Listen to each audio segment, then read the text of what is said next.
Salam sejahtera dalam kasih Yesus bagi Bapak, Ibu, dan anak-anak, keluarga Kristen yang diberkati oleh Tuhan. Salam jumpa dalam santapan harian keluarga di hari ini bagi keluarga Kristen dimanapun saudara berada. Damai sejahtera Allah yang melampaui segala akal akan memelihara hati dan pikiranmu dalam Kristus Yesus.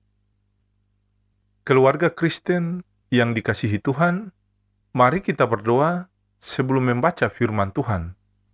Ya Aba, ya Bapa, kami hendak mendengarkan firman-Mu.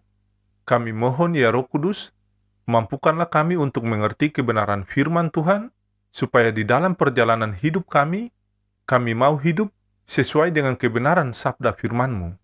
Dalam nama Tuhan Yesus, firman yang hidup, kami berdoa. Amin.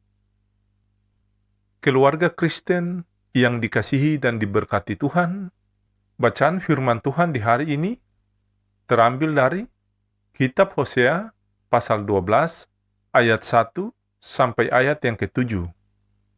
Beginilah bunyi sabda firman Tuhan. Dengan kebohongan aku telah dikepung oleh Efraim, dengan tipu oleh kaum Israel, sedang Yehuda menghilang dari dekat Allah, dari dekat yang Maha Kudus yang setia. Efraim menjaga angin dan mengejar angin timur sehari suntuk, memperbanyak dusta dan pemusnahan. Mereka mengadakan perjanjian dengan Asyur dan membawa minyak kepada Mesir. Tuhan mempunyai perbantahan dengan Yehuda. Ia akan menghukum Yakub sesuai dengan tingkah lakunya dan akan memberi balasan kepadanya sesuai dengan perbuatan-perbuatannya. Di dalam kandungan ia menipu saudaranya, dan dalam kegagalannya ia bergumul dengan Allah. Ia bergumul dengan malaikat dan menang. Ia menangis dan memohon belas kasihan kepadanya. Di Betel ia bertemu dengan dia, dan di sanalah dia berfirman kepadanya, yakni Tuhan Allah semesta alam, Tuhan namanya. Engkau ini harus berbalik kepada Allahmu, peliharalah kasih setia dan hukum, dan menantikan Allahmu senantiasa.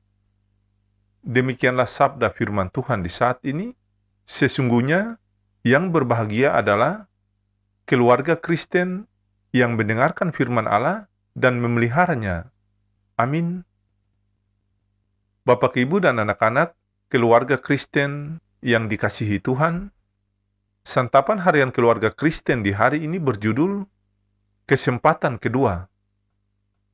Saudaraku yang terkasih dalam Tuhan, Tuhanku, bila hati kawanku adalah judul lagu dari Kidung Jemaat nomor 467 yang mengisahkan tentang pengakuan seseorang kepada Tuhan karena telah menyakiti hati sesamanya oleh karena tingkah laku dan tutur katanya. Pengakuan ini mengisyaratkan adanya penyesalan yang mendalam. Tuhan mengenal umatnya, ia mengenal Efraim, Yakub, dan mengetahui setiap detail kehidupan mereka. Tuhan telah melakukan yang terbaik bagi umatnya, namun mereka berbuat yang sebaliknya. Tuhan telah memelihara kasih setianya, namun umat mengabaikannya. Tuhan menjaga umatnya, namun umat menjauh daripadanya. Keluarga Kristen yang diberkati dan dikasihi Tuhan, dalam keadaan yang demikian, sulit untuk memahami bahwa Tuhan dapat sakit hati karena perbuatan umatnya.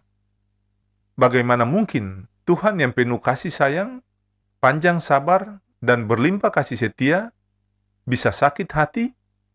Namun, ketika kita sebagai orang percaya tidak melakukan apa yang dikehendakinya dan melanggar setiap ketetapannya, maka ia akan kecewa dan sakit hati.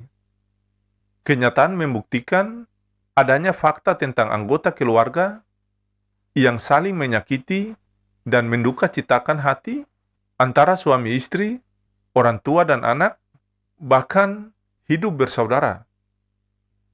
Keluarga Kristen yang dikasihi Tuhan, kita sebagai orang percaya perlu belajar untuk tidak berbicara ketika sedang marah. Berusahalah menenangkan diri dan berdoalah kepada Tuhan agar Roh Kudus menguasai hati kita.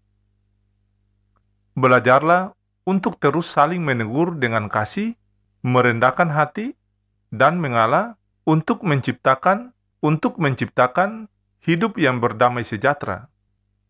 Percayalah pada Tuhan, sebab kasih-Nya besar dan selalu mengampuni. Ya Tuhan Yesus, berilah kasih-Mu yang melembutkan hati kami, agar kami mampu hidup dengan bermakna. Semoga Allah sumber damai sejahtera segera akan menghancurkan iblis di bawah kaki-Mu. Kasih karunia Yesus Tuhan kita menyertai kamu. Damai sejahtera Kristus memerintah dalam hati dan kehidupan keluarga Kristen yang terkasih. Amin.